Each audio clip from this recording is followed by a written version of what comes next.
18 WJTS News, I'm Charlotte Olson. 2 Huntingburg men were placed under arrest on Wednesday, one on felony counts of criminal confinement and neglect of a dependent after he was accused of holding a child in a bedroom closet that authorities say was converted into a lockable cage. Just after 10:30 yesterday morning, deputies with the Dubois County Sheriff's Department were called to a home along the 5200 block of West County Road 700 South in Huntingburg to a report of a juvenile that was out of control.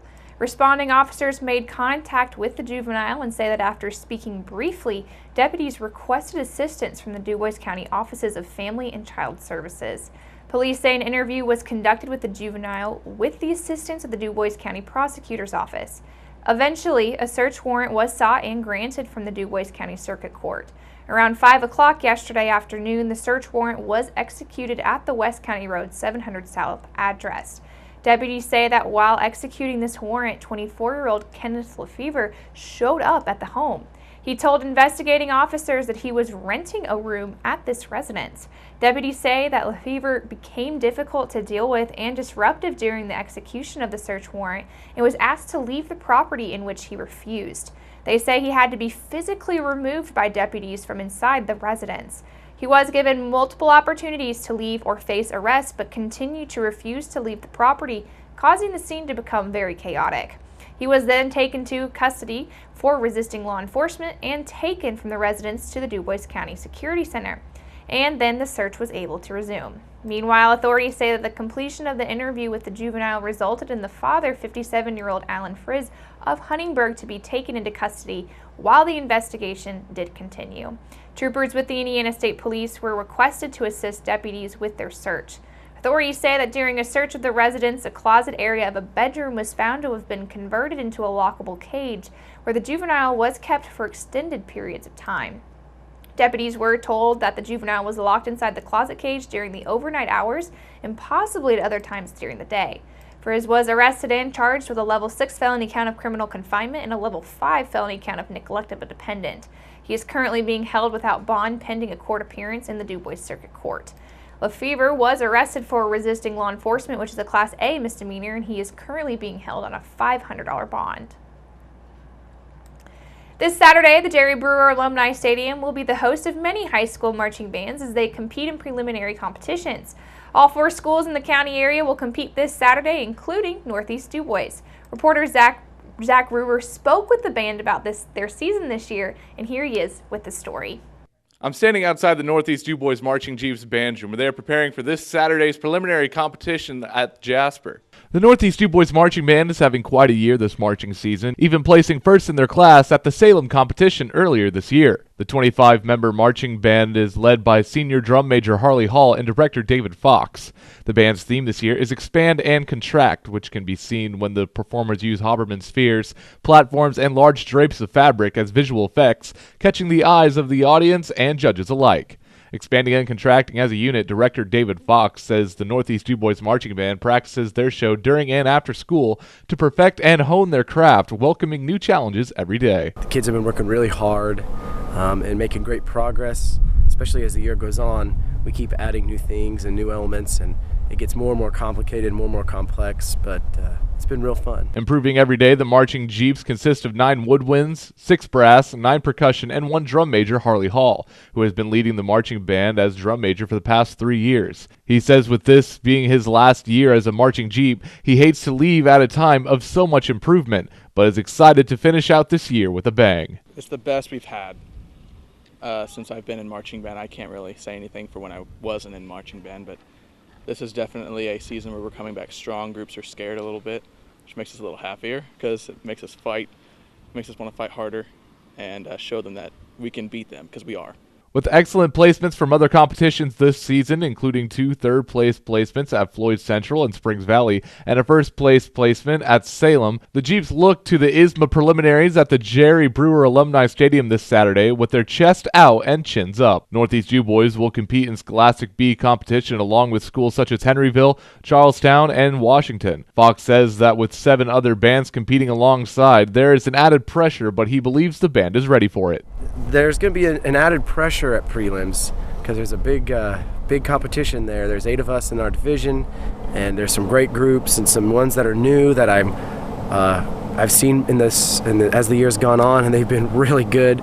So I'm a little nervous, but I'm excited to have that pressure for the kids because I think they're ready for that sort of thing. The Northeast U Boys Marching Band will compete in Scholastic B competition this Saturday at Jerry Brewer Alumni Stadium at 2:02 p.m.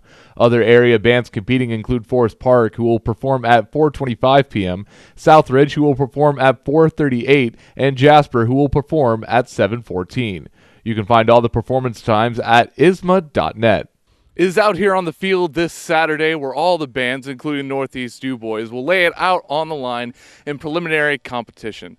As a former marching Jeep myself, I am proud of this band and all the bands in the area and wishing good luck to everyone performing this Saturday.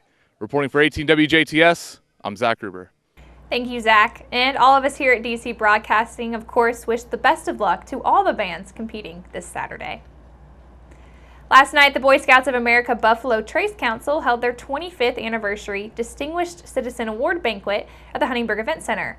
Along with a performance by Nashville recording artist Colton James, the council honored Ray Schwank, a prominent member of the Buffalo Trace Council for the past 50 years. Schwank earned the Boy Scouts top rank of Eagle Scout in 1968 as part of the Troop 183 and Explorer Post 183. As he reached adulthood, he served as Assistant Scout Master for the troop, and after earning a teaching degree from Indiana State University, he taught at Vincennes for 3 years before he joined Jasper Engines and Transmissions, where he would stay for over 40 years. Ray was actively involved in the company's 2010 transition to a 100% associate-owned company, and he currently serves as a company treasurer and plan advisor for the 401k plan. As a member of the Buffalo Trace Council, he currently serves as an advisory board member and was an executive board member of the council for 10 years. Outside the Boy Scouts of America, Ray has served on many boards such as Jasper Junior Achievement, DuBois County Community Foundation, the Providence Home Cathedral Health, and Anderson Woods Incorporated. He is a religious education teacher and a hospitality minister for Precious Blood Church. He is the father of 3 children and has 5 grandchildren.